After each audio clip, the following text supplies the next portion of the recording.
Información precisa, completa, veraz, objetiva e independiente. Directo a tu pantalla. Radio Caracas Radio presenta Voz de América. La Voz de América presenta Buenos días, América. Desde Washington, la actualidad informativa. El presidente Joe Biden apoya en Belfast la conmemoración del acuerdo del Viernes Santo entre Irlanda e Irlanda del Norte. Estados Unidos y Filipinas realizan sus primeros ejercicios militares en décadas en medio de las tensiones con China. Y la secretaria del Tesoro de Estados Unidos, Janet Yellen, expresa confianza en la economía del país pese a la última crisis bancaria. Soy Yoconda Tapia y junto a Héctor Contreras les damos la más cordial bienvenida. Aquí comienza nuestra emisión de Buenos Días, América.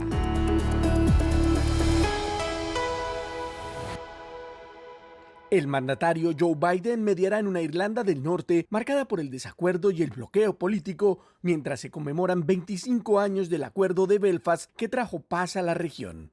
Judith Martín Rodríguez tiene los detalles.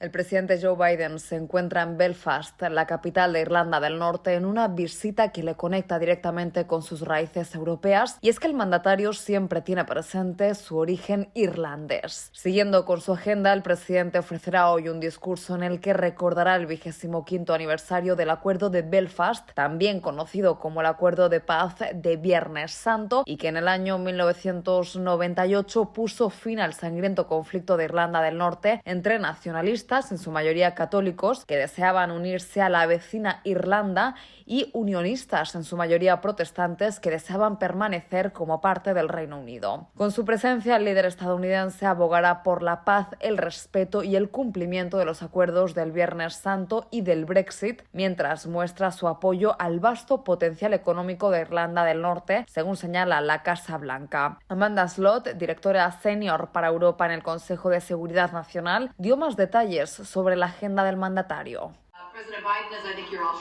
El presidente Biden se reunirá con el primer ministro Rishi Sunak más tarde, por lo que será una oportunidad para que los dos discutan el tremendo progreso que se ha logrado aquí en Irlanda del Norte y cómo Estados Unidos puede continuar trabajando con el gobierno del Reino Unido, así como con el gobierno irlandés y con los líderes de la Unión Europea y de Irlanda del Norte para continuar siendo un socio para la paz y apoyar el desarrollo económico en Irlanda del Norte.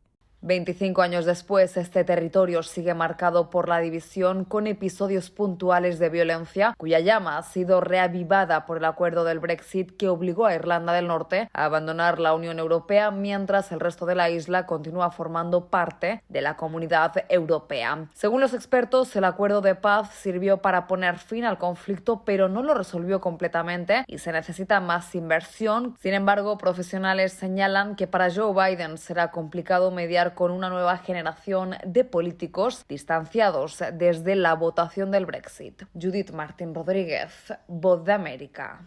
Esta es otra noticia que destacamos. Los secretarios de Estado y Defensa, Antony Blinken y Lloyd Austin, respectivamente, se reunieron con líderes filipinos en el Departamento de Estado, aquí en Washington, al tiempo que ambos países iniciaron sus mayores ejercicios militares conjuntos en medio de las crecientes tensiones con China por Taiwán y la agresión de Beijing en el mar de China Meridional. El martes, soldados estadounidenses y filipinos realizaron ejercicios militares en Balikatan, en Filipinas, mientras los líderes de las dos naciones se reunían para las primeras conversaciones de este tipo en 7 años.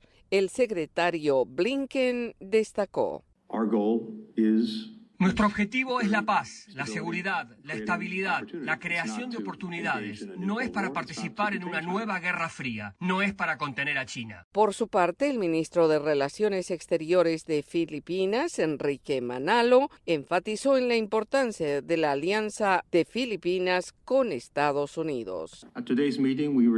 En la reunión de hoy, redoblamos nuestro compromiso con la modernización de la alianza Filipinas-Estados Unidos, reconociendo que nuestra asociación deberá desempeñar un papel más importante en la prevención de un orden internacional basado en el derecho internacional. Por su parte, el secretario de Defensa de Estados Unidos, Lloyd Austin, expresó: Estoy entusiasmado con la capacidad de aumentar la interoperatividad y espero continuar nuestro gran trabajo juntos. Filipinas se encuentra entre los aliados militares de Estados Unidos menos desarrollados en la región y enfrenta una grave amenaza de China, uno de los ejércitos más poderosos del mundo.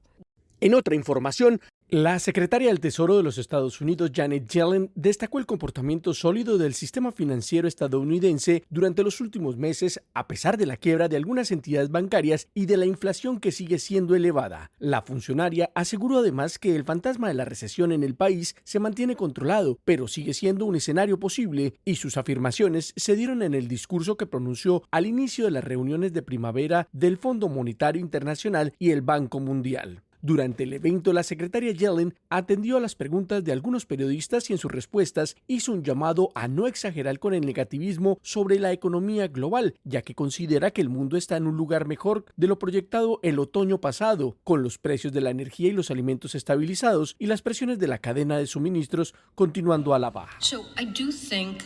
Creo que la perspectiva es razonable. Sin duda es más brillante que la última vez que tuvimos las reuniones anuales en octubre. Las proyecciones de crecimiento global son más altas de lo que eran en ese momento. La secretaria del Tesoro rechazó las advertencias del Fondo Monetario Internacional sobre mayores riesgos asociados con severas tensiones financieras y, por el contrario, aseguró textualmente que la perspectiva económica en Estados Unidos era razonablemente brillante y agregó: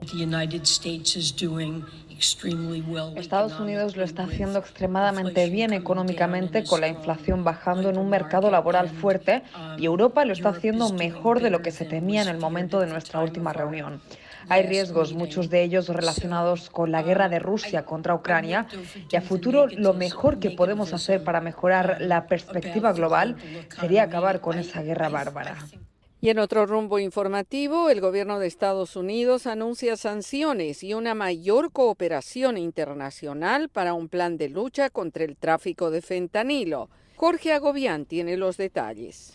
Entre los anuncios de este martes está aumentar la cooperación internacional a través de una coalición global para, según dice la Casa Blanca, prevenir la fabricación de estas drogas ilícitas, así como también hacer frente al tráfico e intensificar las sanciones contra los productores y narcotraficantes. La Casa Blanca al mismo tiempo busca, según dice, trabajar y de manera bilateral y multilateral a través de Naciones Unidas para convertir este en un tema de salud pública prioritario de manera global. Y hay razones suficientes, al menos en Estados Unidos, donde en el año 2022 murieron unas 100,000 personas por sobredosis de fentanilo, y según el reporte de la DEA, hubo tan suficiente fentanilo en las calles de Estados Unidos como para potencialmente haber matado a toda la población estadounidense. El anuncio de la administración Biden ocurre cuando al mismo tiempo esta semana delegaciones de alto nivel de México y Estados Unidos están reunidos para tratar específicamente ese tema del fentanilo, y al tiempo también que el presidente mexicano Andrés Manuel López Obrador negara que los grupos criminales en su país son los responsables de la producción de opioides, algo con lo que no está de acuerdo la DEA y que contrasta con las estadísticas de larga data sobre este tema. Aquí en Estados Unidos el tema pues ha generado mucha más atención pública debido a la presión que recibe el gobierno del presidente Joe Biden para que haga frente a esta crisis y que ataque a grupos criminales en México acusados de ser los responsables de los opioides que ingresan a Estados Unidos a través de la frontera compartida. Desde la Casa Blanca reporta Jorge Agobián de La Voz de América. Y ahora, en Buenos Días América, nos vamos a la sala de redacción de La Voz de América.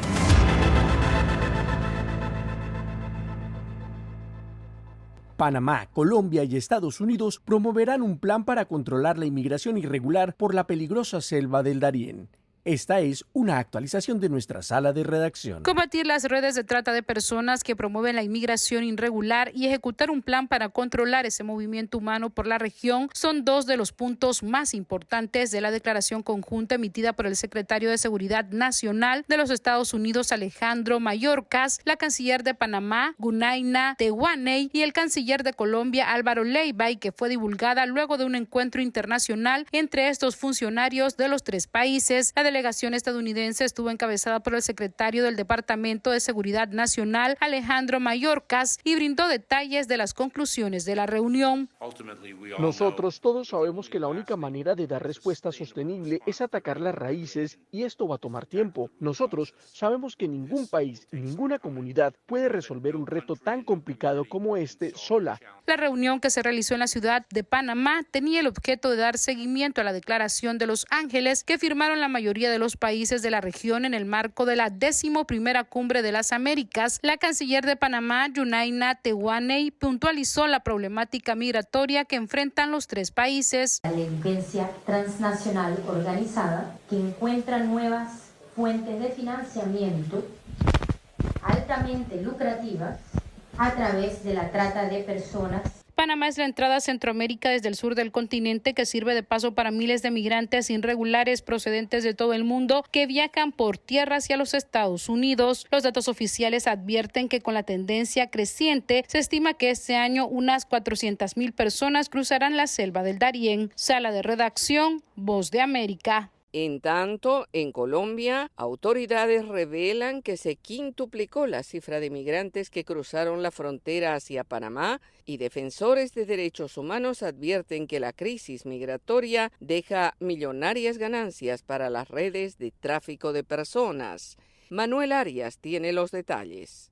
Mientras los cancilleres de Colombia, Álvaro Leiva, de Panamá, Gunaina Tehuaney, y el secretario del Departamento de Seguridad Nacional de Estados Unidos, Alejandro Mayorkas, se reunían en territorio panameño para analizar la crisis migratoria en la región, Carlos Camargo, defensor del pueblo de Colombia, reveló que la cifra de migrantes que cruzaron la selva del Darién se ha multiplicado por 5 en lo corrido de este 2023. Durante el primer trimestre de 2023, cerca de 80,000 migrantes han cruzado el Darién, de los cuales el 20% niños, niñas y adolescentes. Por su parte, Javier Sarmiento Olarte, procurador delegado para la defensa de los derechos humanos, denunció que se han descubierto nuevas modalidades utilizadas por las redes de tráfico de migrantes. En horarios nocturnos, a través de lanchas rápidas, entre 5, 7 y hasta 10 lanchas que salen de manera simultánea, desde el corregimiento de Capurganá hasta el Carreto en Panamá. En tanto, Emigdio Pertús, defensor de derechos humanos en la zona del Darién, señaló que es fundamental una lucha frontal de las autoridades contra las redes de tráfico de personas que lucran con el millonario negocio. Cada migrante realmente hoy está generando en el territorio alrededor de $450. Multiplica usted por 241,000 migrantes, ¿cuánta plata? Es una industria muy grande. La reunión entre las autoridades colombianas, panameñas y estadounidenses concluyó con una declaración en la que los países se comprometieron a combatir las redes de tráfico, abrir nuevas vías legales y flexibles que disminuyan la migración irregular y lanzar un plan para reducir la pobreza en el norte de Colombia y en la zona fronteriza con Panamá. Manuel Arias Naranjo, Voz de América, Colombia.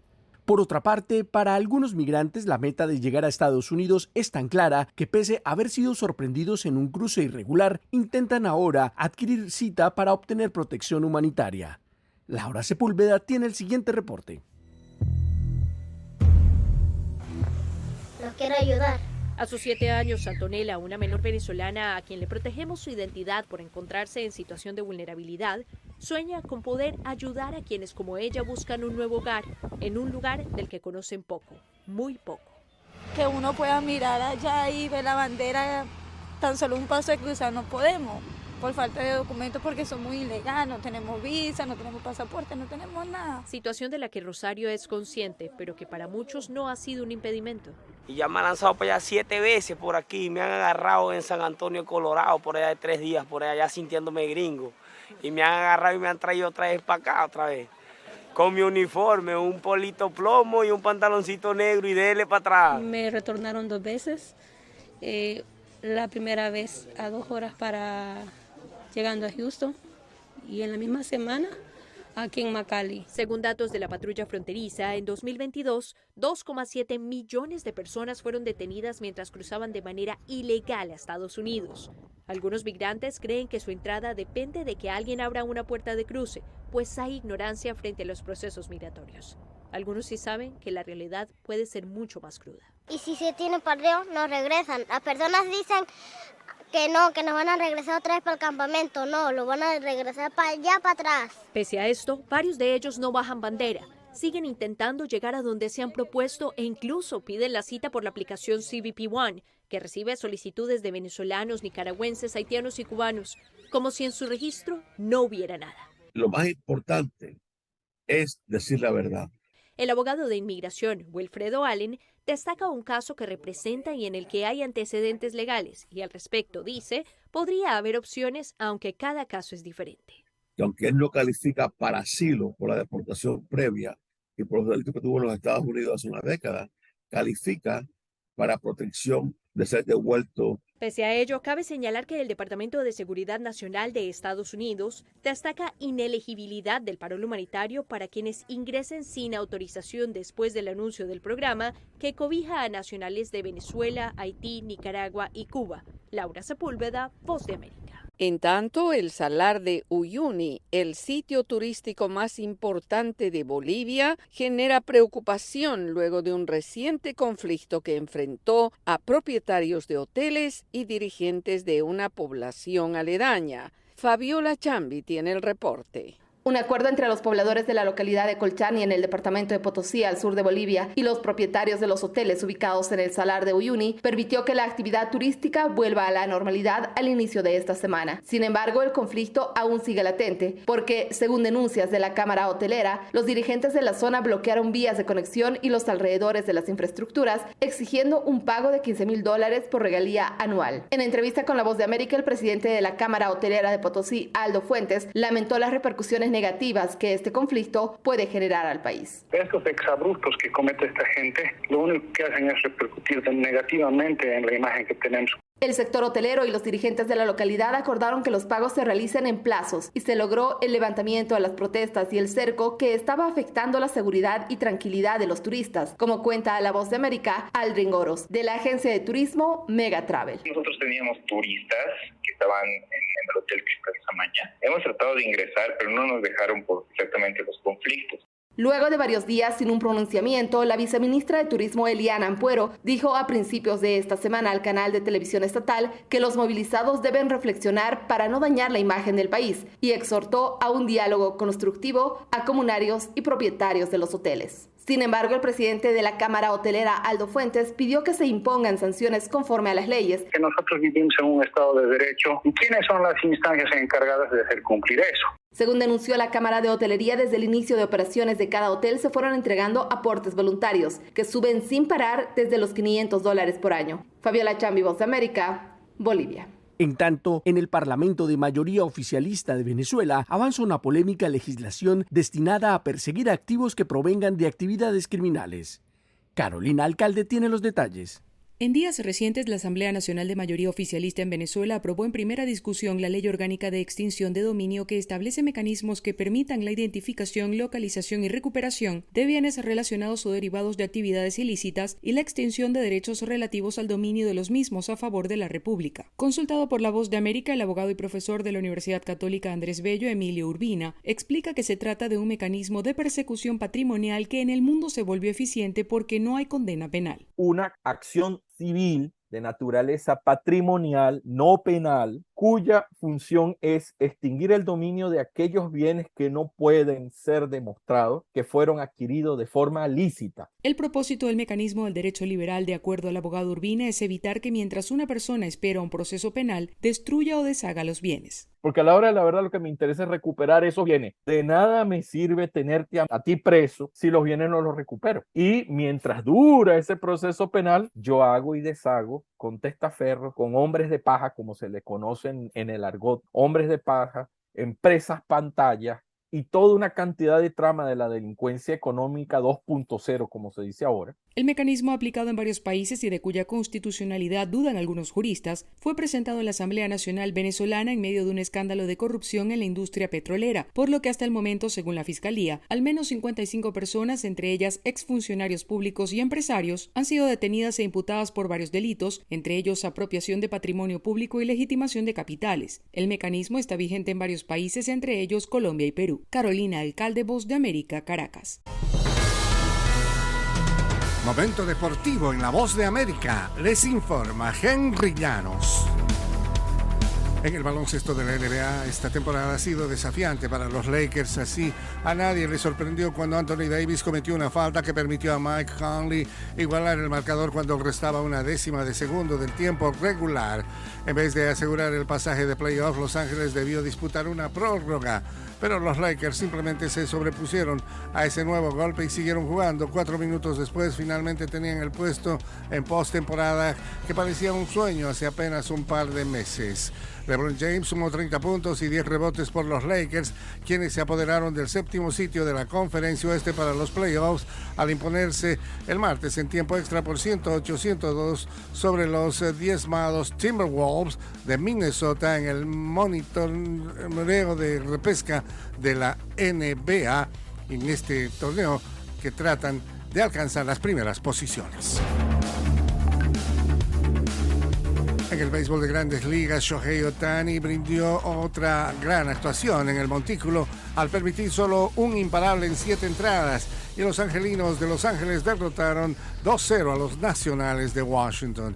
El catcher novato Logan O'Hoppe conectó su cuarto home run en la campaña para liderar en ese rubro a los angelinos, quienes dejaron atrás un récord de 2 derrotas. Ohtani impuso un récord de Los Ángeles con su 10ª apertura consecutiva, permitiendo 2 carreras o menos. Nolan Ryan montó un récord de 9 juegos, y así entre la campaña de 1972 y la de 1973. El superastro japonés brilla lo mismo en la lomita que con el bate y es una estrella del béisbol de Grandes Ligas. Henry Llanos, Voz de América, Washington. La publicación The Hollywood Reporter informó que la ahora actriz Kim Kardashian se apartará momentáneamente de la reality TV para protagonizar la próxima temporada de la serie de la cadena FX American Horror Story. Kardashian coprotagonizará con Emma Roberts la temporada número 12 del programa, que se basa en un libro llamado Delicate Condition, Condición Delicada. En las redes sociales se dice que el libro, que saldrá el próximo mes de agosto, es una obra de suspenso sobre embarazos y figuras siniestras. La autora del libro, Andrea Bartz, lo llama una actualización de carácter feminista de la película de Roman Polanski protagonizada por Mia Farrow, El bebé de Rosemary. La familia Kardashian aparece actualmente en The Kardashians en el servicio de streaming Hulu. En América del Norte, para este miércoles, The Super Mario Bros. Movie se acerca a los $150 millones recaudados en taquilla, mientras que las películas Air del dúo de Ben Affleck y Matt Damon y la cuarta entrega de John Wick con Keanu Reeves llevan acumulados $15 millones cada una. Argumentando que está lista para compartir la experiencia insondable de ser arrestada y encarcelada en Rusia, la deportista estadounidense Brittney Griner está escribiendo una biografía que saldría a la venta el próximo año. Griner fue arrestada el año pasado en el aeropuerto de Moscú por cargos relacionados con drogas y estuvo detenida durante 10 meses, gran parte de ese tiempo en prisión. Su complicada situación se desarrolló al mismo tiempo que Rusia invadía Ucrania. Griner fue liberada a cambio del traficante de armas ruso Viktor Bout. La deportista espera que su libro cree conciencia sobre otros estadounidenses detenidos en el exterior. Las memorias aún no tienen título y eventualmente se publicarán en una edición para adultos jóvenes. Al Jaffe, caricaturista de la revista Mad, que deleitó a adolescentes y adultos en todo el mundo con su sección de respuestas rápidas a preguntas estúpidas, falleció el lunes a los 102 años en Nueva York de causas naturales. La publicación, con sus parodias sobre política y cultura popular, para muchos fuera de Estados Unidos fue herramienta indispensable para el aprendizaje del inglés e inspiración para futuros comediantes. Hace unos años fue publicada una caja de 4 volúmenes con caricaturas de Jaffe que abarcan desde los Beatles hasta épocas más recientes. Moon River es un tema compuesto por Henry Mancini para Breakfast at Tiffany's, comedia romántica que inmortalizó a la actriz Audrey Hepburn. Moon River ha sido versionada por cientos de artistas, desde Andy Williams hasta Beyoncé. Ella es Jacinta. Desde La Voz de América en Washington se despide Alejandro Escalona. Será hasta mañana.